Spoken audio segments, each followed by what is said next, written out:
Boom! O, diba? Iba talaga pag nabibigyan ng bulaklak, feeling beautiful tayo, no? O, diba? So, galing siyang trabaho, tapos, pagkatok niya, kumatok talaga siya. Kahit na may susi siya, kumatok talaga siya, tapos, pagbukas ko ng pinto, bug. Eto pa, ang sisteret ko, pasabog, o, diba? Ay, buksan natin, buksan ko.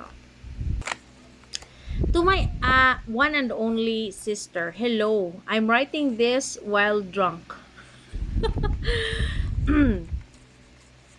But anyways, happy Mother's Day to you. You have been my second mother. Oh, at some point. Always showing up for me when ba't ko binasa to dito? Ay, nako.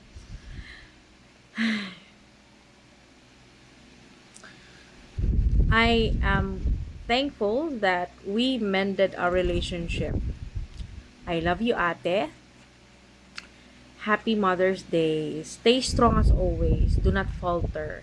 Life is life. You are you. You are unique. And you don't have to change your uniqueness for the world. Yes. Thank you. Thank you so much. I love this message and I needed that message so bad.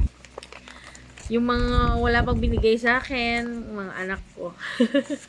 Wala pa, hindi pa sila ano yan. Pero they greeted me through through video call. Kasi nandun sila ngayon sa Tolosa.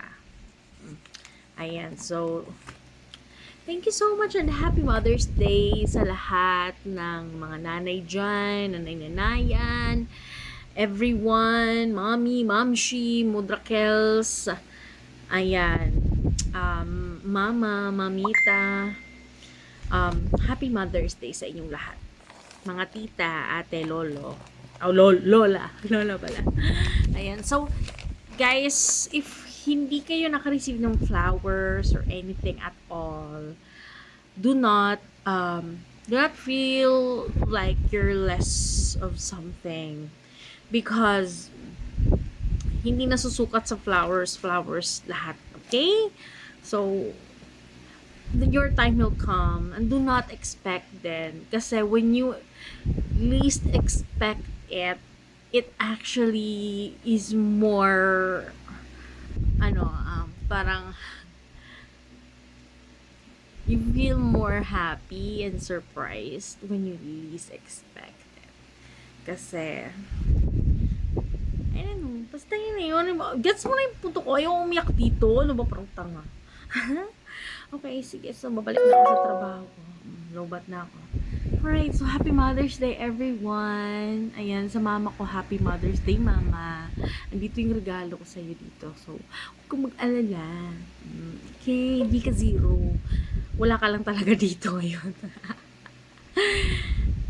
Bye. Happy Mother's Day again.